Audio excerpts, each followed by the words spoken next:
Hello everyone, welcome again to my channel. I am Anuradha Kashyap, your biology mentor. आज की इस video में मैं आपको एक नया चैप्टर पढ़ाने जा रही हूँ, that is about the respiration in the plants. And जैसा कि आप सभी को पता है, हमारा एक वन शॉट ऑलरेडी चला हुआ है, उसमें मैं नीट के सारे जितने भी बायोलॉजी के चैप्टर हैं वो कवर करने जा रही हूँ। कोशिश रहती है कि उसको मैं 2 या 3 पार्ट में ख़त्म कर पाऊँ, क्योंकि कुछ चैप्टर बहुत बड़े होते हैं तो उस अकॉर्डिंग मुझे थोड़ा सा टाइम लग जाता है। बट मेरी यही बेस्ट कोशिश रहती है कि मैं उसको कम से कम टाइम में कवर कर पाऊँ। जितने भी स्टूडेंट मेरे साथ जुड़े हुए हैं, अगर आप इन वीडियोस को लाइक कर दो तो मुझे मोटिवेशन ज़्यादा मिलेगा, ताकि इन फ्यूचर मैं उस पर काम कर सकूं। अगर आपको मेरी वीडियो अच्छी लगती है तो प्लीज़ आप इस चीज़ को कमेंट सेक्शन में बता सकते हैं। कोई और चैप्टर जिस पर आपको वीडियो चाहिए वो बता सकते हो। वैसे तो मैं 1 बाय 1 सारे चैप्टर कवर करने वाली हूँ। Definitely it will take time. और अगर आप चाहते हो कि मैं PYQ की भी एक सीरीज़ बनाऊं हर एक चैप्टर की, जो कि मेरी एक अलग से प्लेलिस्ट में रहेगी PYQ की, तो वो भी मैं बना सकती हूँ। आप जस्ट मुझे कमेंट सेक्शन में बता दीजिएगा। एंड द सेकेंड थिंग, अगर आपको किसी तरीके का कोई क्वेरीज है तो मेरे 2 चैनल हैं टेलीग्राम के, मैं उनका लिंक जो है वो डिस्क्रिप्शन बॉक्स में दे दूंगी, आप उन्हें जाकर के ज्वाइन कर सकते हैं। वहाँ पर मैं पूरी प्लेलिस्ट का मैंने डाला हुआ है पिन करके, आप उसको जाकर के देख सकते हो। मेरे चैनल को एक्सप्लोर करके आप पूरा वन शॉट नीट बायोलॉजी का प्लेलिस्ट चेक कर सकते हो। और ये जो मेरे नोट्स हैं, ये these are my handwritten notes, तो इनके थ्रू मैं आपको समझाने की कोशिश करती हूँ। आई होप आपको अच्छे से समझ आ रहा होगा।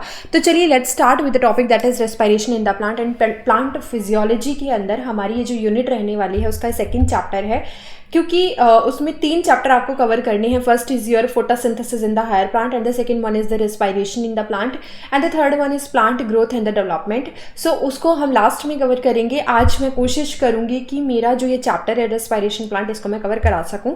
चलिए let's start with the topic. As you see in the photosynthesis in the higher plant, वहां पर हमने एक चीज़ देखी थी कि प्लांट जो होते हैं वो अपना खाना कैसे बनाते हैं। उस चीज़ को देखने के लिए हमने फोटोसिंथेसिस को स्टडी किया था। उसमें हमने कहा था that it is a anabolic process. Anabolic process का मतलब होता है कि जब आप कोई चीज़ बनाते हो, एनाबॉलिज्म का मतलब होता है, एनाबॉलिक का मतलब होता है जब आप चीज़ों को ऐड करते हो। तो ए से मतलब एनाबॉलिक, और ए से मतलब ऐड करना। और दूसरी चीज़ होती है कैटाबॉलिक, जिसका मतलब होता है आप चीज़ों को तोड़ रहे हो। कैटाबॉलिक यानी आप कट कर रहे हो। जैसे फॉर एग्जाम्पल, अगर आपने आज खाना खाया तो आपको एनर्जी चाहिए, तो उस खाने को तोड़ना पड़ेगा। इन द प्रेजेंस ऑफ ऑक्सीजन आप उसका क्या करवाते हो, ऑक्सीडेशन करवाते हो, और उस कंडीशन में आप जब खाने को तोड़ते हो तो आपको एनर्जी मिलती है। वही चीज़ प्लांट्स भी करते हैं। वो क्या करते हैं, जो खाना उन्होंने फोटोसिंथेसिस में बनाया हुआ होता है उसको वो ब्रेक डाउन करते हैं। इसी चीज़ को हम बोलते हैं रेस्पिरेशन। जब आप खाने को तोड़ करके एनर्जी का प्रोडक्शन करते हो, उस चीज़ को बोला जाता है बेटा, उसको हम बोलते हैं बेसिकली, गिव मी 1 सेक, ओके, उसको हम बोलते हैं रेस्पिरेशन इन द प्लांट। तो चलिए let's start with the topic. देखो, प्लांट ने अपना खाना बना लिया था। आई होप आपको ये विजिबल हो। यहाँ से दिखाती हूँ थोड़ा सा पास आकर के। या great, now it's clear completely. तो देखो, जो प्लांट्स थे उन्होंने अपना खाना बनाया। खाना किस प्रोसेस के थ्रू बनाया था, फोटोसिंथेसिस के थ्रू बनाया था। और किस फॉर्म में स्टोर किया था उसको, ग्लूकोज की फॉर्म में स्टोर किया था। बट एक बात याद रखना कि ग्लूकोज की फॉर्म में स्टोर ज़रूर होता है, store in the form of glucose. जब आप खाना बनाते हो, store in form of glucose, ठीक है। बट जब इसको प्लांट के अंदर ट्रांसलोकेट करना होता है तो ये शुगर में स्टार्च, उसके सुक्रोज की फॉर्म में क्या रहता है, ट्रैवल करता है। सुक्रोज की फॉर्म में ये ट्रैवल करता है, ठीक है, इन प्लांट। तो आपने ट्रांसपोर्ट इन प्लांट आपके सिलेबस में अब नहीं है, पहले हुआ करता था। तो वहाँ पे हम समझाते थे कि ग्लूकोज की फॉर्म में सिंथेसिस ज़रूर होता है, लेकिन फ्रक्टोज भी बनता है आपकी फोटोसिंथेसिस में। उसके बाद जो बना वो सुक्रोज बनेगा ग्लूकोज और फ्रक्टोज से मिलकर के, और उस फॉर्म में ये क्या रहता है, ट्रैवल रहता है। फ्लोएम टिश्यू इसको लेकर के जाते हैं और जाकर के ट्रांसपोर्ट करवाते हैं। तो this is the basically travelling form of your food in plant, right. तो अभी हम क्या देख रहे हैं कि फूड को तोड़ो इन द प्रेजेंस ऑफ ऑक्सीजन, और आप क्या बनाओ, carbon dioxide, water and energy. आप खाने को क्यों तोड़ते हो, ताकि आपको एनर्जी मिल सके। तो एनर्जी का प्रोडक्शन करने के लिए ही हमने पूरी की पूरी प्रोसेस कंप्लीट की थी। जस्ट अपोजिट था इसके, किसमें, फोटोसिंथेसिस के अंदर। उसमें हम क्या करते थे कि कार्बन डाइऑक्साइड एंड वाटर को यूज़ करके in the presence of sunlight and chlorophyll pigment you are going to make the food. And आप क्या करते थे, यहाँ पे ऑक्सीजन प्रोड्यूस करते थे और वाटर भी वहाँ पे प्रोड्यूस होता था। बेसिकली यहाँ पे एनर्जी प्रोड्यूस होगी जो कि या तो 36 हो सकती है या 38 एटीपी हो सकती है। एटीपी मतलब एडिनोसिन ट्राइफॉस्फेट। ये एक ऐसी एनर्जी करेंसी होती है जो माइटोकॉन्ड्रिया के अंदर बनती है। हम पूरी प्रोसेस को एक एक करके देखेंगे। और अगर आप ध्यान से देखो तो 36 and 38 ATP is equal to 686 kilo calorie. तो ये बात याद रखना कि जो एनर्जी है वो इतनी बनी है, 686 किलो कैलोरी के इक्विवेलेंट हमारे पास बनती है। पॉइंट की बात करते हैं कुछ। देखो, it is amphibolic process. Amphibolic का मतलब होता है that it is catabolic as well as anabolic process. तो ये जो रेस्पायरेशन की प्रोसेस आप देख रहे हो ये क्या है, ये दोनों है। ये एनाबॉलिक भी है यानी कि यहाँ पे चीज़ें बनेंगी भी, और प्लस कैटाबॉलिक भी ये होती है। यहाँ पर बहुत सारी चीज़ों का ब्रेकडाउन भी होगा। तो हम बैक टू बैक स्टेप करके देखेंगे कि यहाँ पे बनता क्या है और यहाँ पे टूटता क्या है। तो breakdown of sugar to produce energy, इसको आप क्या बोलते हो? एनर्जी को प्रोड्यूस करने के लिए जब आपने शुगर को तोड़ा, this is respiration actually. It is also called as a cellular respiration. देखो, आपके पास एक चैप्टर है breathing and exchange in human, ठीक है? उसमें आप क्या करते हो, उसमें आप लंग्स प्रॉपर पढ़ रहे हो। There is a proper system, respiratory system जो हेल्प करता है रेस्पायरेशन में। लेकिन यहाँ पर नहीं है ऐसा। यहाँ पर हम देखेंगे कि एक सेल्यूलर लेवल पर जो सेल है, इंडिपेंडेंट जो एक सेल है, उसके अंदर कैसे रेस्पायरेशन हो रहा है, हम उसकी बात करने जा रहे हैं। इसीलिए हम बोलते हैं कि it is also called as a cellular respiration. Plant जो है बहुत सारी सेल से बना हुआ है, उसकी एक सेल के अंदर कैसे रेस्पायरेशन चल रहा है, हम उसकी बात करने जा रहे हैं। इसके अलावा it occurs in the presence of oxygen. अगर ऑक्सीजन नहीं होगी, अगर ऑक्सीजन है then it is called as aerobic respiration. But अगर ऑक्सीजन नहीं है तो इसको बोला जाता है anaerobic respiration. So if it occurs in the presence of oxygen so it is considered as the aerobic respiration. क्योंकि आप देख भी रहे हो फूड जो है वो ऑक्सीजन की प्रेजेंस में टूटेगा, इसीलिए हम इसको एरोबिक रेस्पायरेशन बोलते हैं। इसमें मेनली 4 स्टेप आपको पढ़ने होते हैं और ये जो स्टेप होंगे ये एक सीरीज में अरेंज होंगे। एनसीईआरटी इवन इसके बारे में 4 स्टेप के बारे में टोटली लिखती भी है कि वो कैसे अरेंज होंगे, वो एक सीरीज में अरेंज होंगे। सबसे पहले होगा ग्लाइकोलिसिस, सेकंड होगा there is a link reaction जो आपकी ग्लाइकोलिसिस को क्रैब साइकिल के साथ जोड़ेगी, इसको हम बोलते हैं लिंक रिएक्शन, और formation of acetyl co enzyme A. एक होगी थर्ड वाली जिसको आप बोलोगे क्रैब साइकिल और C6 साइकिल, क्योंकि इसमें जो फर्स्ट प्रोडक्ट बनेगा वो हमारा कार्बन 6 होगा, 6 कार्बन का होगा। जैसे कैल्विन साइकिल में फर्स्ट स्टेबल प्रोडक्ट जो बना था वो C3 था। उसके अलावा हमने एक और साइकिल पढ़ी थी जिसको आप बोलते हो बेसिकली C4 साइकिल। उसमें जो फर्स्ट हमारे पास बना था stable product that was your carbon 4, 4 carbon का था वो। तो यहाँ पे ग्लाइकोलिसिस और क्रैब साइकिल को जोड़ने वाली है लिंक रिएक्शन जिसको हम बोलते हैं एसिटाइल को एंजाइम ए का फॉर्मेशन वहाँ पर होने वाला है। थर्ड है क्रैब साइकिल जिसको C6 साइकिल बोला जाता है, बैक टू बैक पढ़ेंगे के करके। और फोर्थ है ETS, इलेक्ट्रॉन ट्रांसपोर्ट सिस्टम। जिनको ये चारों समझ में आ गई उनका ये चैप्टर डन है, ठीक है? तो ग्लाइकोलिसिस की बात करें तो ऐसे समझना that you have a system, एक सेल है आपके पास। सपोज मैं बना देती हूँ, suppose this is a cell. इस सेल के अंदर सब कुछ होना है। अभी सेल के अंदर क्या है, ये साइटोप्लाज्म है जो आप देख रहे हो, और यहाँ पर सपोज एक माइटोकॉन्ड्रिया रखी हुई है। इस माइटोकॉन्ड्रिया की ये आउटर मेम्ब्रेन है और ये इनर मेम्ब्रेन है जो मैं बना रही हूँ। This is the inner membrane, ठीक है? तो आउटर मेम्ब्रेन और इनर मेम्ब्रेन के बीच में एक स्पेस है जिसको हम बोलेंगे पेरी माइटोकॉन्ड्रियल स्पेस, या फिर हम इसको बोल सकते हैं माइटोकॉन्ड्रियल स्पेस, है ना? इसके अलावा जो सेंटर में आप देख रहे हो जो इनर माइटोकॉन्ड्रियल मेम्ब्रेन है, इसके अंदर का जो साइटोप्लाज्म है, या ऐसे बोल दीजिए इसके अंदर का जो लिक्विड है उसको हम बोलते हैं मैट्रिक्स। तो वो मैट्रिक्स की तरह कंसिडर करोगे। And this is the inter membranal space. और ये जो आप देख रहे हो दिस इज द साइटोप्लाज्म। ये जो मैंने बनाया है साइटोप्लाज्म है। तो हमें बेसिकली जब इस पूरे 4 जो स्टेप हैं जब हम इनको कवर करेंगे तो हमें सिर्फ और सिर्फ इन 2 चीज़ों पे फोकस करना है। One will be your cytoplasm and the second one will be your matrix और इनर माइटोकॉन्ड्रियल स्पेस, या फिर ऐसे बोल दो माइटोकॉन्ड्रियल स्पेस और इनर माइटोकॉन्ड्रियल मेम्ब्रेन। ये 2 चीज़ें हैं जो हमें देखनी है। फर्स्ट है ग्लाइकोलिसिस। तो ग्लाइकोलिसिस कहाँ पर होता है? It run in the cytoplasm. तो ये जो साइटोप्लाज्म आप देख रहे हो इसके अंदर जो रिएक्शन होगी वो होगा हमारा first step glycolysis. It occurs in the absence of oxygen. इसके लिए आपको ऑक्सीजन की कोई रिक्वायरमेंट नहीं है। इफ़ यू रिमेंबर जब हमने फोटोसिंथेसिस की बात की थी तो वहाँ पर oxygen as a by product निकलती है, या फिर ऐसे बोल दो कि ऑक्सीजन वहाँ पे सिंथेसिस होती है। बट यहाँ पर आप ऑक्सीजन को कंज्यूम कर रहे हो because you are talking about the aerobic respiration, right? क्यों? ताकि आप एनर्जी करेंसी बना सको, 36 और 38 एटीपी का फॉर्मेशन कर सको। तो यहाँ पे वही चीज़ लिखी है कि it occurs in the absence of oxygen. पहले स्टेप में ऑक्सीजन की रिक्वायरमेंट नहीं होगी। ये जो ऑक्सीजन होगा, आप इसको फूड को तोड़ने के लिए जो ऑक्सीजन आप यूज़ करोगे बेटा, वो बिल्कुल लास्ट स्टेप पर यूज़ करोगे, यानी ईटीएस के अंदर आपकी ऑक्सीजन का रोल आने वाला है। ना तो ग्लाइकोलिसिस में आपके ऑक्सीजन का रोल आएगा, ना ही लिंक रिएक्शन में, ना ही क्रैब्स साइकिल में। इसका जो यूज़ होगा वो ईटीएस के अंदर होने वाला है, ठीक है। और ये हमारा जो प्रोडक्ट टूटने की प्रोसेस शुरू होगी ग्लाइकोलिसिस के थ्रू ही हो जाएगी, यानी यहीं से हम अपने फूड को तोड़ने लग जाएंगे। अपने ग्लूकोज को जो हमने सिंथेसाइज किया था ड्यूरिंग द फोटोसिंथेसिस, वो हमारा ग्लाइकोलिसिस में एंट्री करेगा, वहीं से वो टूटने लग जाएगा। CO2 और वाटर जो है ये बीच बीच में प्रोडक्ट हमारे बनते रहेंगे, और एनर्जी जो है वो हमें तीनों चारों स्टेप से मिलेगी। ग्लाइकोलिसिस से भी मिलेगी, लिंक रिएक्शन से भी मिलेगी, क्रैब्स साइकिल से भी मिलेगी, और ईटीएस से भी मिलेगी, ठीक है। अब जो एनर्जी है बेटा, वो हमारे पास अलग अलग तरीके से बनेगी। एनर्जी दो फॉर्म में मिलेगी हमें। एक मिलेगी एटीपी की फॉर्म में। लाइक एटीपी आप जानते हो, एटीपी को अगर आप डायरेक्ट ऑब्टेन कर रहे हो, मेरी बात ध्यान से सुनना, अगर आपको एटीपी एज इट इज मिल रहा है then it is known as substrative phosphorylation. मैं दो वर्ड बोलने जा रही हूँ। अगर मैं कहूँ कि आपको एटीपी एज इट इज मिल गया, दैट इज अ सबस्ट्रेटिव फॉस्फोराइलेशन। आपने किसी चीज़ को नहीं तोड़ा है, ठीक है। बट यहाँ पर एक और प्रोडक्ट होता है, इवन दो प्रोडक्ट होते हैं। एक होता है NADH2 और एक होता है FADH2। Never confused with NADPH2 और FADPH2, वो हमने फोटोसिंथेसिस में देखे थे। यहाँ पर होता है NADH2 और FADH2।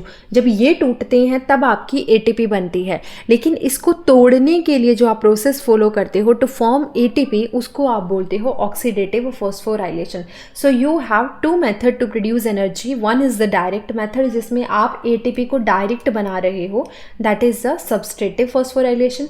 और दूसरा मेथड होता है आपके पास जिसमें आप NADH2 या फिर FADH2 को ब्रेक डाउन करते हो, और तब जाकर के आप क्या बना रहे हो, तब जाकर के आप अपना एनर्जी सिंथेसिस कर रहे हो इन the form of ATP।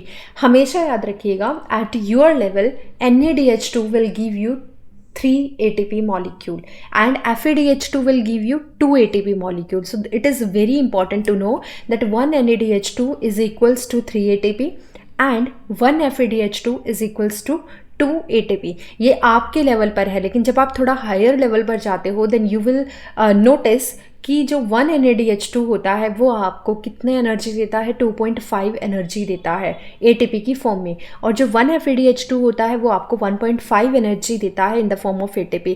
But at your level it is just like this, 1 NADH2 is equals to 3 ATP and 1 FADH2 is equals to 2 ATP। तो ये बात याद रखना, ठीक है। अब यहाँ पर ग्लाइकोलिसिस जो है वो कहाँ पर रन हो रहा है, वो रन हो रहा है साइटोप्लाज्म के अंदर, and it does not require any kind of oxygen. इसको ऑक्सीजन की कोई ज़रूरत नहीं है। सो अगर आपकी कोई सेल एरोबिक है, यानी कोई सेल ऐसी है जिसमें ऑक्सीजन की एंट्री हो सकती है, या फिर कोई ऐसी सेल है जिसमें ऑक्सीजन नहीं जा सकती, तो उन दोनों के अंदर भी क्या चल रहा होगा, ग्लाइकोलिसिस।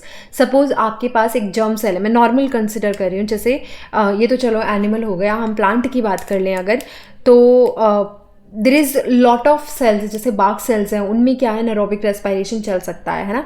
तो एनारोबिक क्या होगा, जिसमें ऑक्सीजन रिक्वायर नहीं होती, यानी it is without oxygen. Anaerobic जहाँ पे भी वर्ड आ जाए, एन मतलब एब्सेंस, तो this is without oxygen, without oxygen. और एरोबिक का मतलब विद ऑक्सीजन। यहाँ पर आपको ऑक्सीजन की रिक्वायरमेंट होती है, ये बात याद रखना, ठीक।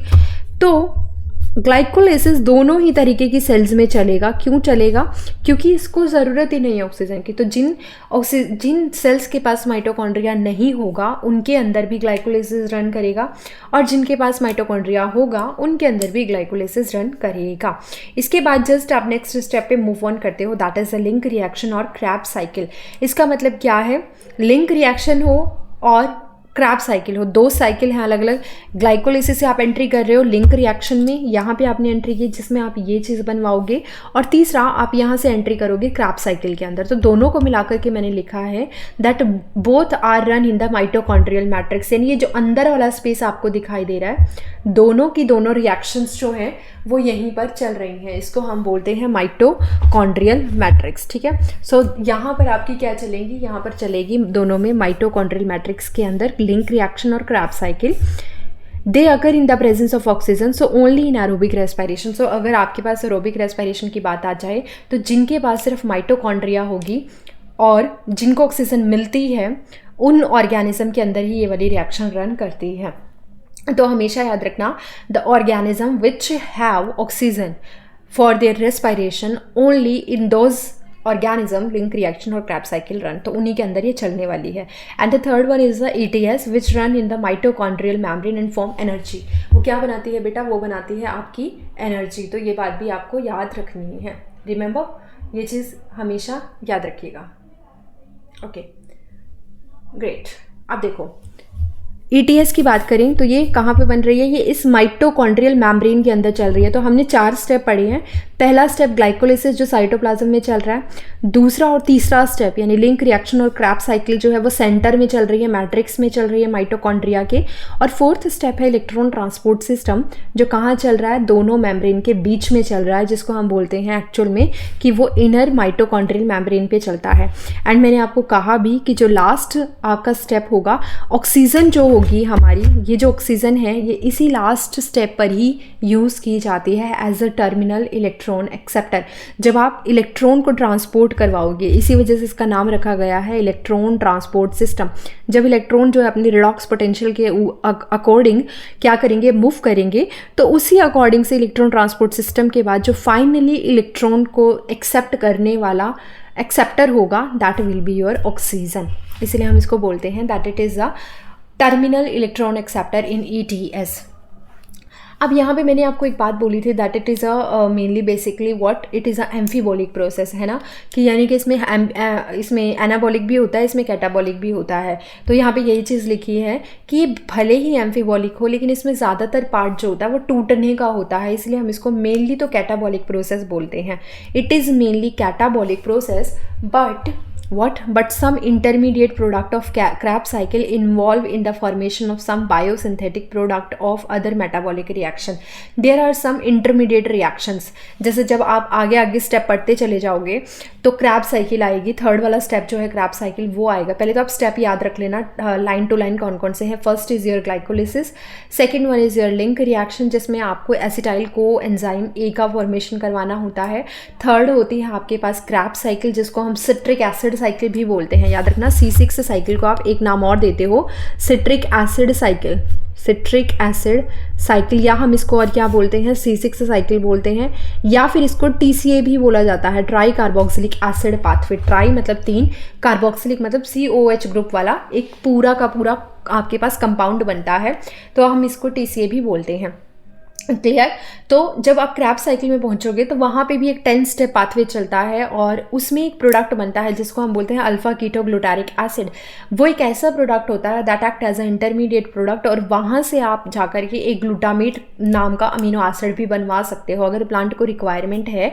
तो that alpha keto glutaric acid act as a intermediate product and it is also used in the formation of what? Formation of glutamate which is a amino acid. इसीलिए हम बोलते हैं कि ज़्यादातर तो respiration is a catabolic pathway. बहुत सारी चीज़ें यहाँ पे टूटेंगी, जो आप खाना खाओगे वो टूट के क्या बनाएगा? एनर्जी बनाएगा।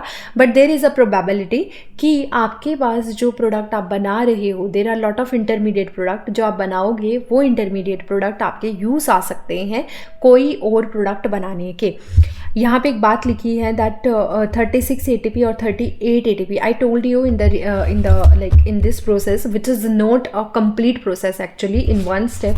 ये एक ऐसी प्रोसेस है जो एक स्टेप का प्रोडक्ट नहीं है, मतलब आपको इसको बहुत सारे प्रोसेस हैं इसके अंदर इन्वॉल्व। ये एक नॉर्मल रैंडम प्रोसेस की इक्वेशन दे दी गई है, बट ये एज इट इज़ इक्वेशन नहीं होती, इसमें बहुत सारी अलग अलग चीज़ें आती हैं, जुड़ती हैं, टूटती हैं, बट तब जाकर के ये एक होलसम प्रोसेस हमारे सामने आती है। But it is not a single step process. Okay, जैसे फोटोसिंथेसिस की जब हमने बात की थी, that was also not a single step process, it was a cascade of steps जहाँ पर बहुत सारे स्टेप इन्वॉल्व थे और उसको हमने क्या कर दिया था? एक ही इक्वेशन के अंदर सम अप कर दिया था। सेम एग्जैक्टली हम रेस्पिरेशन में कर रहे हैं, यहाँ पर भी आप बहुत सारे डिफरेंट स्टेप को इन्वॉल्व करोगे, सम अप करोगे, and then you will get a equation जो आपके सामने है, which is not a single step equation. Correct? तो सेम चीज़ है, इन्होंने बोला कि 36 ATP और 38 ATP, जैसे कि आपको इक्वेशन में दिख भी रही है, या तो 36 ATP बनने जा रहा है या फिर 38 ATP बनेगा। तो it will depend upon what, it will depend upon like it depends upon the shuttle system. अब शटल सिस्टम क्या होता है? शटल सिस्टम होता है कि जो आपकी वॉल्स हैं उनमें कुछ सिस्टम लगे रहते हैं, जिनके बारे में हम थोड़ा डिस्कस लेटर करेंगे। और एक्चुअली ये प्रोसेस जो है एनसीईआरटी नहीं बताती है, but I will tell you कि मेलिट शटल सिस्टम और एक होता है ग्लिसरेट शटल सिस्टम। हमारे पास दो तरीके के शटल सिस्टम होते हैं, जिनके बारे में हम आगे डिस्कस करेंगे, डिपेंडिंग अपॉन द सिचुएशन कि सेल की वॉल के अंदर क्या लगा हुआ है, मेलिट शटल सिस्टम चल रहा है या ग्लिसरेट शटल सिस्टम चल रहा है, उस अकॉर्डिंग ये डिपेंड करता है कि 36 ATP होगा या 38 ATP होगा, माइटोकॉन्ड्रियल मेम्ब्रेन पे क्या लगा हुआ है। ठीक है, बैक्टीरिया की बात करें तो बैक्टीरिया में ये जो चारों रिएक्शन, देखो बैक्टीरिया दोनों तरीके के होते हैं ना, एरोबिक भी होते हैं, एनारोबिक भी होते हैं।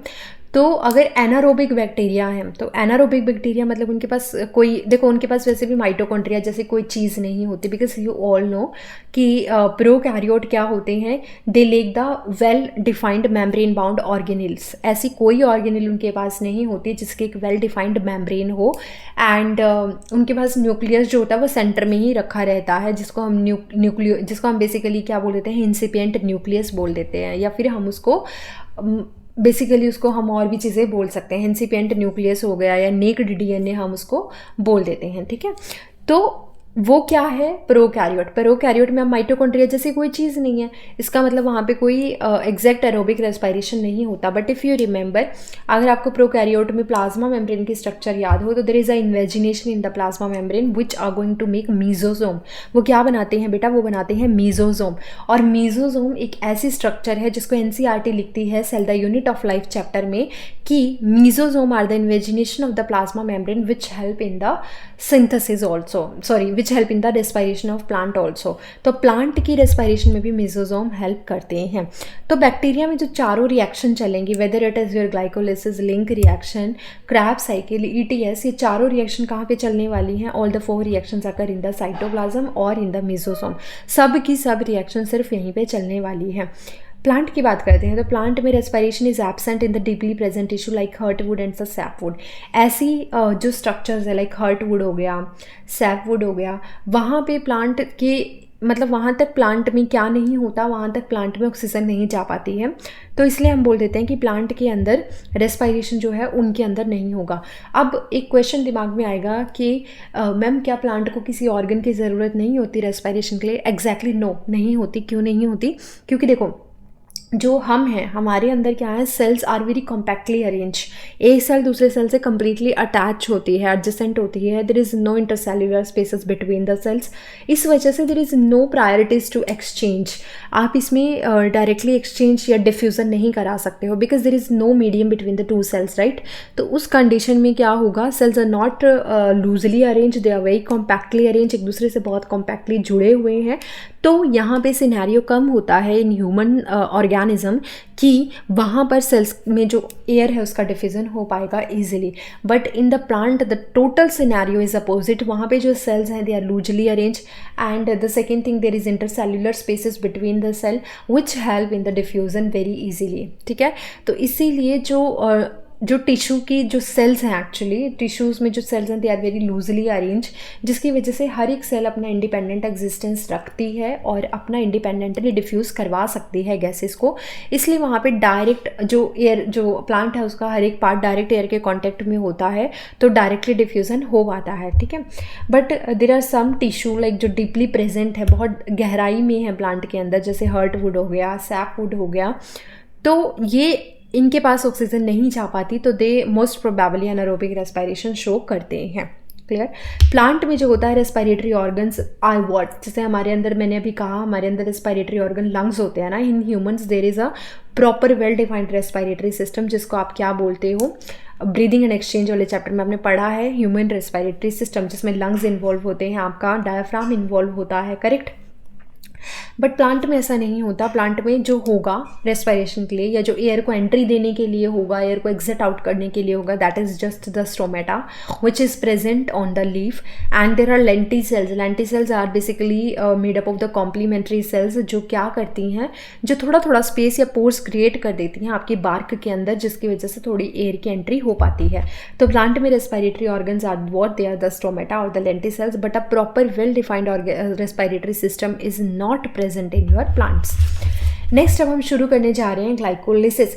ग्लाइकोलिसिस के बारे में जब अब मैं चारों जो रिएक्शंस हैं उनके बारे में बैक टू बैक बात करूंगी। One is glycolysis, link reaction, crabs cycle and electron transport system. I hope आपको ये विजिबल होगा कि प्लांट्स में रेस्पिरेशन डीपली प्रेजेंट टिश्यू जो होते हैं लाइक हर्टवुड हो गया, सैपवुड, इनमें प्रेजेंट होता है। प्लांट में रेस्पिरेटरी ऑर्गन जो होते हैं वो स्टोमेटा और लेंटिसेल्स होते हैं। मैं पॉइंट्स बता रही हूँ एक्चुअली रेस्पिरेशन से रिलेटेड। इसके अलावा जो एक्वेटिक प्लांट्स होते हैं, थोड़ा ग्लाइकोलिसिस को होल्ड पे रखते हैं, ये भी पढ़ लो कि जो एक्वेटिक प्लांट्स होते हैं जैसे मोसिस हो गई है ना, प्लांट किंगडम में आपने देखा होगा ब्रायोफाइट्स। ब्रायोफाइट्स में आपने दो चीज़ें देखी होंगी, लीवरवर्ट्स और mosses. Mosses are the advanced form of the liverwort. तो जो मोसिस हैं इन एक्वेटिक प्लांट, क्यूटिकल उसमें एब्सेंट होती है। क्यूटिकल वहाँ पे नहीं होती क्योंकि एक्वेटिक प्लांट है, वो ऑलरेडी पानी के अंदर हैं। तो these are the aquatic plant. Mosses हो गया जैसे क्यूटिकल, उनमें एब्सेंट होती है। So they can respire via the entire body surface. वो पानी के अंदर हैं और उन पे क्यूटिकल है ही नहीं क्योंकि उनको पानी को एब्जॉर्ब करना होता है, इसीलिए वो एयर को भी इजीली एब्जॉर्ब कर लेते हैं। तो दे can respire via the entire body. Clear. उसके अलावा इसलिए वो सॉफ्ट से भी रहते हैं और थोड़ा चिकने से रहते हैं ना। इन एनिमल्स की अगर हम बात करें तो there are specialised respiratory organs are present at the specific place. For example lungs in human which is present in the thoracic cavity. There is a proper position जहाँ पर लंग्स प्रेजेंट होते हैं। फिशेस के अंदर आपने gills देखे होंगे और ट्रैकिया जो होता है वो कॉकरोच में होता है। ट्रैकिया, स्पाइरिकल्स, ये सब कॉकरोच में होते हैं, ट्रैकियल सिस्टम बनाते हैं। फिशेस के अंदर गिल्स होते हैं for the respiration into the water. तो ये सब कंडीशंस हैं। प्लांट एनिमल्स के अंदर आपको स्पेशल काइंड के रेस्पिरेटरी ऑर्गन देखने को मिलेंगे। Now we are going to talk about the glycolysis which is the first step of your respiratory pathway, जिसमें हम पढ़ेंगे glycolysis which is a 10 step reaction actually. चाहे वो यूकैरियोट हो चाहे वो प्रोकैरियोट हो, सबके अंदर ग्लाइकोलिसिस कहाँ रन करेगा, it runs into the cytoplasm. ये साइटोप्लाज्म जो होगा सेल का, इसके अंदर रन करेगा। एंड द सेकेंड थिंग, इसको ऑक्सीजन की कोई रिक्वायरमेंट नहीं होती, तो एनारोबिक रेस्पिरेशन के अंदर ये माना जाता है। So glycolysis it runs in the cytoplasm और साइटोसोल आप उसको बोल देते हो। Cytoplasm is actually a transparent medium, not as such transparent but not as much viscous, right. But cytosol जो होता है वो आपका थोड़ा ज़्यादा विस्कस होता है।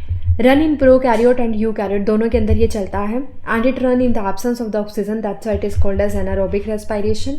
It is a 10 step process जिसके बारे में अभी हम बात करेंगे। It involves lots of enzyme. There are lot of enzyme which is even not in your NCERT, but I will tell you कि बहुत सारे एंजाइम जो होते हैं वो इसमें हर एक स्टेप में, ऑलमोस्ट हर एक स्टेप में इन्वॉल्व होते हैं। फाइनल प्रोडक्ट क्या होगा, it is a 2 molecule of the pyruvic acid from the 1 molecule of glucose. ये बात याद रखना कि जब आप एक मॉलिक्यूल ग्लूकोज का तोड़ोगे you will get 2 molecule of pyruvic acid as a end product of the glycolysis. There is no evolution of CO2, मतलब जो ये CO2 इवॉल्व हो रही है तो डायरेक्टली ये ग्लाइकोलिसिस से तो नहीं आ रही है। देखते हैं कैसे। अब यहाँ पे कुछ एंजाइम है जैसे फॉस्फोफ्रक्टोकाइनेज, जिसकी खासियत मैं अभी आपको थोड़ी देर में बताऊंगी। उसके अलावा यहाँ पे ये कुछ बातें लिखी गई हैं जिसको थोड़ी देर में अभी हम रीड करते हैं। फर्स्ट ऑफ ऑल हम बात करेंगे ग्लाइकोलिसिस की विच is a 10 step pathway. I hope ये आपको विजिबल होगा complete, right.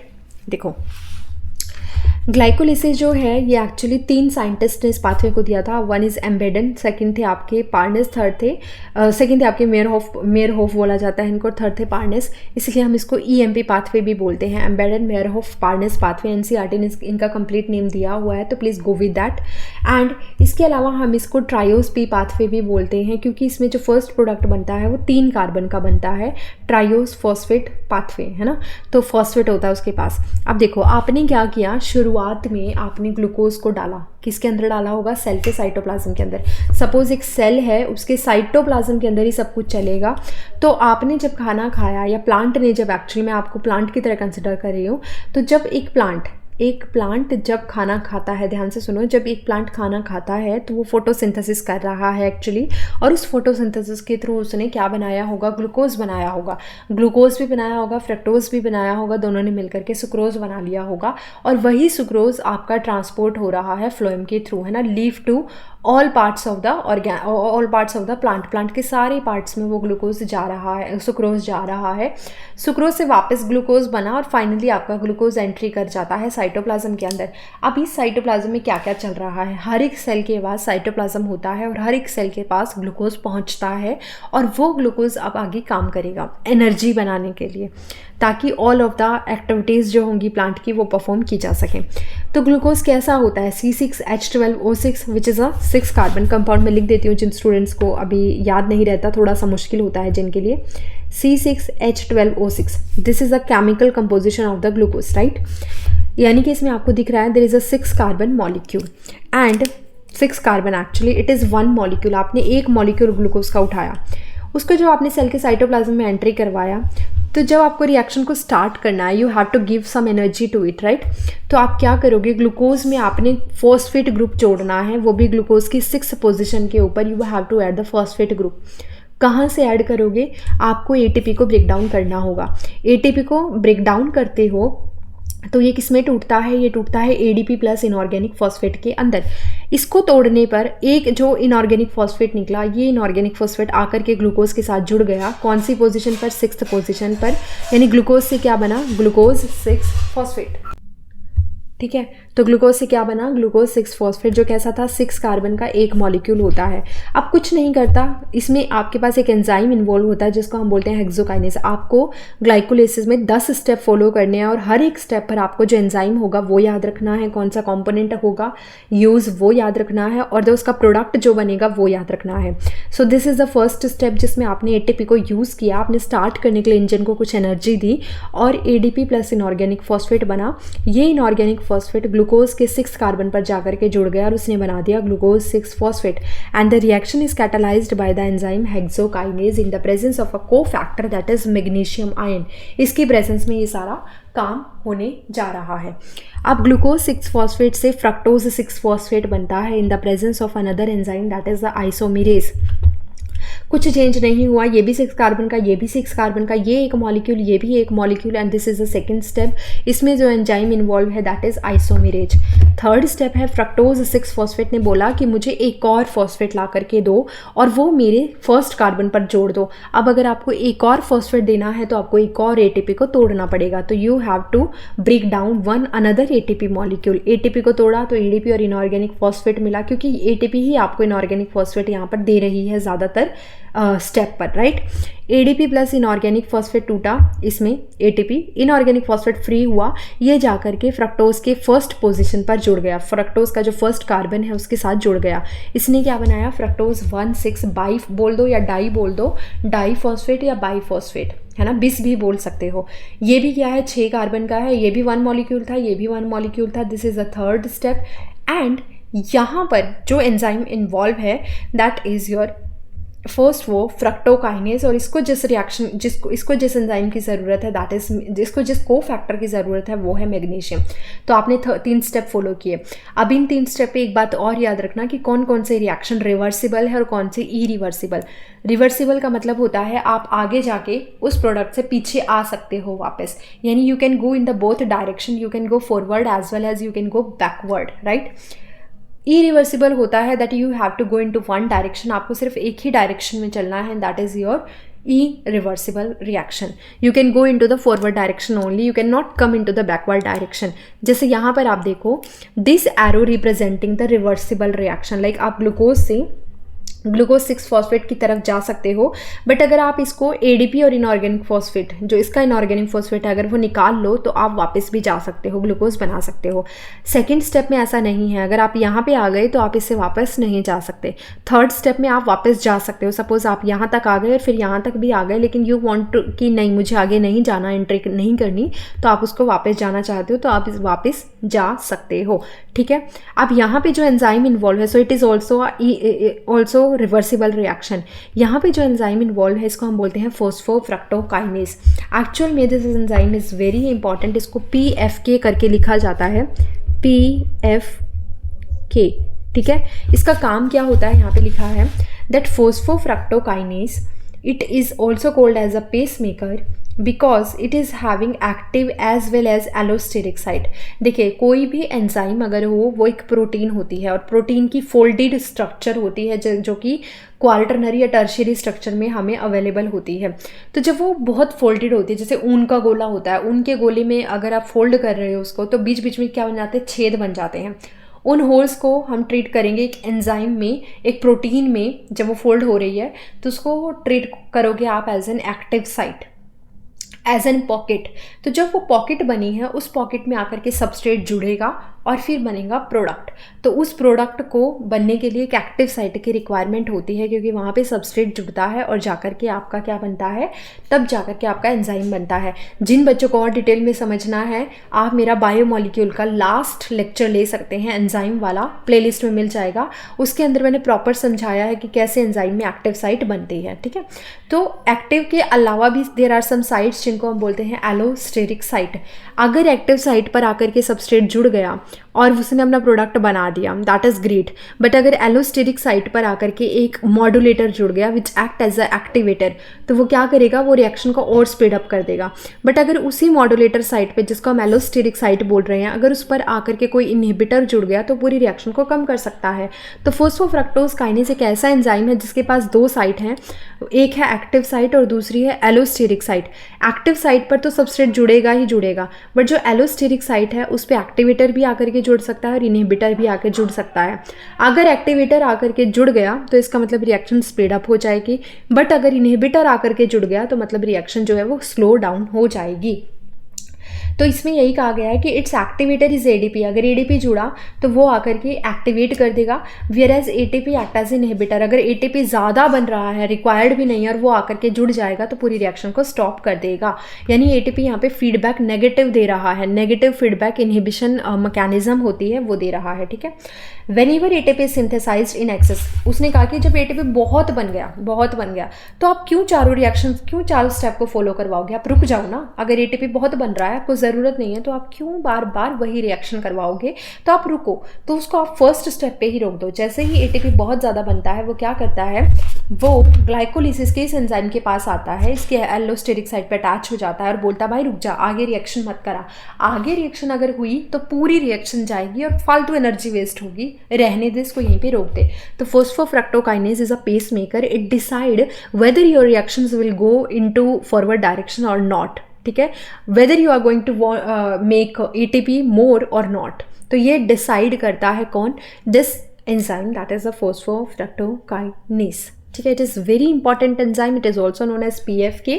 It requires Mg2+ as a cofactor ions, and it involves in the third step of the glycolysis, which is very very important, and that reaction is a reversible reaction.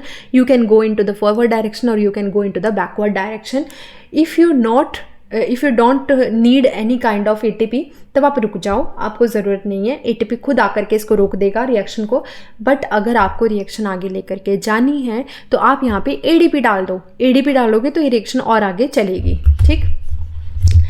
तो फोस्फोफ्रक्टोज 1,6 biphosphate आपने बनवा लिया, again one molecule. अब आपने कहा कि हमें एक ऐसा एंजाइम चाहिए जो इस फ्रक्टोज को दो पार्ट में तोड़ दे। तो आप जो एल्डोलेज था उसने फ्रक्टोज 1,6 डाईफॉस्फेट को दो चीज़ों में तोड़ा, एक तो था PGAL और एक था DHAP। PGL क्या है यहाँ पे, इसका है बेसिकली फोस्फोग्लिसरल्डिहाइड, हम इसको बोल सकते हैं 3-फॉस्फोग्लिसरल्डिहाइड। जो ग्लिसरल्डिहाइड है उसमें एक फॉस्फेट ग्रुप जुड़ा हुआ है ग्लिसरल्डिहाइड के 3rd कार्बन के ऊपर, ठीक। ग्लिसरल्डिहाइड जो है वो 3 कार्बन का एक मॉलिक्यूल है और उसके 3rd कार्बन के ऊपर आपने क्या जोड़ दिया है, फॉस्फेट ग्रुप जोड़ दिया है, इसको हम बोलते हैं 3-फॉस्फोग्लिसरल्डिहाइड। बट समटाइम क्या होता है, इस एल्डोलेज, इस एंजाइम की वजह से 4th स्टेप पे PGAL जो है वो DHAP भी बनाता है। क्यों, क्योंकि देखो यहाँ पे एक मॉलिक्यूल था 6 कार्बन का, एक मॉलिक्यूल था 6 कार्बन का, राइट। आप अगर 2 मॉलिक्यूल 3-3 कार्बन के बना दो, इज इट मैटर्स, क्या ये कोई चीज़ मैटर करती है कि अगर आपने 6 कार्बन के एक मॉलिक्यूल को 2 पार्ट में तोड़ दिया, 3-3 मॉलिक्यूल के 3-3 कार्बन के, डजंट मैटर, राइट। तो ये भी क्या है, टूटेगा यहाँ पे, ओके तो यहाँ पे PgL है और DHAP है, जिसको हम बोलते हैं डाई हाइड्रोक्सी एसीटोन फॉस्फेट भी हम इसको बोल देते हैं। ये भी 3 कार्बन का है, ये भी 3 कार्बन का है, ये एक मॉलिक्यूल है, ये दूसरा मॉलिक्यूल है। हमने सोचा कि हम एक से तो तुम इतना कंफ्यूज हो जाओगे अगर ये रिएक्शन आगे चली, तो इसको यहीं पे क्या कर दो, होल्ड कर दो, है ना, होल्ड कर दो यहीं पे। तो DHAP जो होगा, ओके तो ग्लाइकोलिसिस में 3PgL से DHAP आप जब बनवाते हो तो वो एक ऐसी रिएक्शन है जिसमें आप इसको इसमें कन्वर्ट कर रहे हो ट्रायोज आइसोमेरेज में। बट हम एक काम करते हैं, हम इस रिएक्शन के साथ भी आगे ऐसे ही जाएंगे, इसके साथ भी हम आगे ऐसे ही जाएंगे। तो हम ऐसा करते हैं कि हम इसको इसी में कन्वर्ट कर लेते हैं, यानी अब इसके ऑनवर्ड आपको हर एक चीज़ के 2-2 मॉलिक्यूल दिखाई देंगे। होता क्या कि इसके साथ में अलग से जाती, इसके साथ में अलग से जाती, ये आपका आगे जा करके भी कुछ और बनाता और ये आगे जा करके कुछ बनाएगा प्रोडक्ट। लेकिन एक काम करो ना, आप दोनों को अलग अलग लेके चलोगे तो कंफ्यूज हो जाओगे, आप एक ही पाथवे में इसको इन्वॉल्व कर लो। DHAP जो है PgL में ही कन्वर्ट हो गया है। अब आपने इसको कन्वर्ट करने के लिए जो एंजाइम यूज़ किया that is the triose isomerase, और ये आपका 5th स्टेप होता है। अब आप इसके साथ 2 मॉलिक्यूल कंटिन्यू करोगे, मैंने इसको लिख दिया 2 मॉलिक्यूल, ठीक है। अगर आपने पूरी रिएक्शन ऊपर तक की देखी तो ये थी आपकी एक्टिवेशन फेज और एनर्जी कंज्यूमिंग फेज, क्योंकि आपने एक ATP यहाँ खर्च किया था, एक ATP यहाँ पे खर्च किया था, तो आपके पास आपने 2 ATP टोटल खर्च किए हैं। इसको हम बोलते हैं एक्टिवेशन फेज, क्योंकि आप उसको एक्टिव कर रहे हो पूरी फेज को। एनर्जी कंज्यूमिंग फेज बोलते हो इसको। 2 ATP यहाँ पे कंज्यूम हुए हैं। नाउ आगे जब हम जाएंगे तो आप हर एक के साथ 2-2 मॉलिक्यूल करोगे। देखो PgAl को कन्वर्ट कर दो 1,3-डाई PgL में। NCERT नहीं बताती है कि आप इसको किसके थ्रू कन्वर्ट कर रहे हो। हमें ये तो समझ में आ गया कि PgL में 3rd पोजीशन पर 3PgL इसको बोलते हैं हम, 3rd पोजीशन पे फॉस्फेट ग्रुप लगा हुआ था ग्लिसरॉल्डिहाइड में। लेकिन अब ये 1,3-डाई PgL कहाँ से आ गया? एक फॉस्फेट और ग्रुप जो है वो एक फॉस्फेट और किसने ऐड किया, तो एक्चुअल में यहाँ पे ATP नहीं टूटेगा। हमें पता है कि ATP टूटता है तब जाकर के वो एनर्जी देता है, फॉस्फेट देता है, ATP टूटता है सॉरी, तब वो फॉस्फेट देता है। लेकिन यहाँ पर ATP NCERT नहीं दिखाती है। इसका मतलब यहाँ पर अगर आपके पास फॉस्फेट ग्रुप आया है तो that phosphate group is given by what, it is given by H3PO4 which is not mentioned in your NCERT। तो थोड़ा झोल कर दिया है उसने, यहाँ पे कोई एंजाइम भी नहीं है। H3PO4 जो है वो PgL को कन्वर्ट कर देगा 1,3-डाई PgL में, अपना फॉस्फेट ग्रुप दे देगा और इस PgL का जो फर्स्ट कार्बन है उसके ऊपर भी फॉस्फेट ग्रुप इन्वॉल्व कर देगा। 3 कार्बन का ही ये मॉलिक्यूल ये रहेगा आपका कंपाउंड, लेकिन 2 मॉलिक्यूल रहेंगे, ठीक है। Not considered as a step because no enzyme is involve, क्योंकि मैंने कहा था कि glycolysis is a enzymatic 10 step process, यानी हर एक स्टेप पे एंजाइम इन्वॉल्व है। यहाँ पर कोई भी आपने एंजाइम इन्वॉल्व नहीं किया है, so you are not considered it as a step, आप इसको स्टेप कंसिडर नहीं करोगे। 1,3-डाई PgL को नेक्स्ट कन्वर्ट किया जाता है 1,3-डाई PgA में with the help of dehydrogenase. यहाँ पर आपका NAD+ जो है वो हाइड्रोजन लेगा और NADH2 में कन्वर्ट हो जाएगा। इसका मतलब यहाँ पे फर्स्ट एनर्जी करेंसी बन चुकी है। इसको तोड़ोगे ऑक्सीडेटिव फॉस्फोराइलेशन से ETS के अंदर तो आपको 3 ATP के मॉलिक्यूल मिलेंगे। मैंने पहले ही कहा ATP को या तो डायरेक्ट ले लो या फिर NADH2 की प्रेजेंस में ले लो। Extremely sorry for the background noise, तो प्लीज़ थोड़ा सा कॉपरेट कर लेना, है ना। तो यहाँ पे क्या होगा कि 1,3-डाई PgL जो होगा वो 1,3-डाई PgA में कन्वर्ट हो जाएगा, विच इज़ अगेन 3 कार्बन का एक कंपाउंड है, 2 मॉलिक्यूल इसके रहने वाले हैं। अब 1,3-डाई PgA जो इसने कन्वर्ट किया वो डिहाइड्रोजनेज एंजाइम था, उसने NAD+ को NADH2 में कन्वर्ट कर दिया। यहाँ से फर्स्ट टाइम एनर्जी करेंसी बनेगी हमारे पास, और ये NADH2 जब टूटेगा तो 3 ATP के मॉलिक्यूल देंगे, और इसके टूटने से बनने वाली एनर्जी के लिए एक वर्ड यूज़ करते हो ऑक्सीडेटिव फॉस्फोराइलेशन, और वो ETS के अंदर बनती है जिसको हम फाइनली देखेंगे। तो अब 1,3 इसको हम 6th स्टेप कंसिडर कर रहे हैं, this is the 5th step and इसको हमने बोला 6th स्टेप। 1,3-डाई PgAl जो था वो फॉस्फोग्लिसरॉल्डिहाइड था। ये क्या है? 1,3-डाई PgA यानी फॉस्फोग्लिसरिक एसिड, या फिर हम इसको फॉस्फोग्लिसरेट भी बोल देते हैं। तो इसके भी ये भी 3 कार्बन का है, 2 मॉलिक्यूल बनेंगे। नाउ अगेन आप इससे क्या करो, एक फॉस्फेट हटा दो। जब फॉस्फेट देने के लिए आप ATP को तोड़ रहे थे तो फॉस्फेट लेने के लिए आप ADP के साथ क्या करोगे, इनऑर्गेनिक फॉस्फेट जोड़ दोगे और तब जाकर के ATP बनाओगे। यानी यहाँ पर फर्स्ट टाइम ATP बनी है। ये आपको डायरेक्ट एज इट इज़ मिल रही है तो हम इसको बोलते हैं सबस्ट्रेटिव फॉस्फोराइलेशन, ठीक है। ADP प्लस इनऑर्गेनिक फॉस्फेट, यहाँ से फर्स्ट पोजिशन से आपने क्या हटा दिया, फॉस्फेट हटा दिया, और वो फॉस्फेट आपने ADP को दे दिया तो क्या बन गया, ATP। This is the 7th step, क्योंकि यहाँ पे जो एंजाइम है दैट इज काइनेज, और मैग्नीशियम जो है यहाँ पे काम करता है। नाउ 3PG अगेन क्या है, 3 कार्बन का है, 2 मॉलिक्यूल होंगे, क्योंकि DHAP होता तो वो भी सेम काम करता, बट हमने उसको एक मॉलिक्यूल यहीं पे कंसिडर कर लिया, तो आगे सब कुछ 2-2 मॉलिक्यूल की फॉर्म में होने वाला है। 3PGA को जब आप अगेन 2PGA में कन्वर्ट करोगे तो you are just going to change the position of the phosphate group. पहले जो 3rd कार्बन पे फॉस्फेट लगा हुआ था उसको आप चेंज कर दो 2nd फॉस्फेट पे, तो 3PGA से क्या बन गया 2PGA, अगेन 3 कार्बन का होगा, 2 मॉलिक्यूल होंगे, एंजाइम है म्यूटेज, इसलिए ये 8th स्टेप है। 2PGA जो है वो 3 कार्बन का है, इसको हम बोलते हैं फॉस्फोग्लिसरिक एसिड। इसमें से पानी निकाल दीजिए तो बन जाएगा phosphoenol pyruvic acid, again 3 carbon का होगा, 2 मॉलिक्यूल बनेंगे और एनोलेज एंजाइम यहाँ पे इन्वॉल्व होगा। ये है हमारा 9th स्टेप। अब 10th स्टेप पे आप क्या करो, इसको बेसिकली इसमें से फॉस्फेट हटा दो, है ना, फॉस्फेट हटा दो। फॉस्फेट हटाने के बाद जो फॉस्फेट हट गया उसको ADP को दे दो और ATP बन जाएगी, दैट इज सबस्ट्रेटिव फॉस्फोराइलेशन यहाँ पे हो रहा है। काइनेज की प्रेजेंस में मैग्नीशियम आयन की ज़रूरत होगी। 10th स्टेप है, 3 कार्बन का ये मॉलिक्यूल था, 3 कार्बन का ये कंपाउंड था, 2 मॉलिक्यूल आपने लिए हैं। Finally you have pyruvic acid जो कि 3 कार्बन के हैं और 2 मॉलिक्यूल आपके बन गए हैं, जिसका ये केमिकल फार्मूला है CH3COC double bond OH, COOH, है ना। तो ये क्या है, this is a pyruvic acid. तो अगर आप ध्यान से देखो तो आपने एक ग्लूकोज को तोड़ा था और आपको 2 मॉलिक्यूल किसके बने हैं, पायरुविक एसिड के। अगर आगे ये सारा क्या है, ये सारा का सारा साइटोप्लाज्म में रन कर रहा है, एनारोबिक कंडीशन में रन कर रहा है, एरोबिक की ज़रूरत नहीं थी, ऑक्सीजन की ज़रूरत नहीं है। आपने देखा भी यहाँ पे कहीं पे भी ऑक्सीजन नहीं आई है।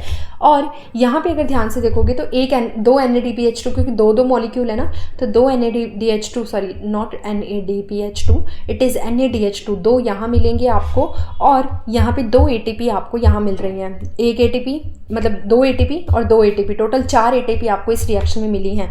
तो पे ऑफ, क्योंकि आपने एनर्जी बन गई है यहाँ पे, इसलिए हम इसको पे ऑफ फेज़ या फिर एनर्जी प्रोड्यूसिंग फेज़ बोल देते हैं।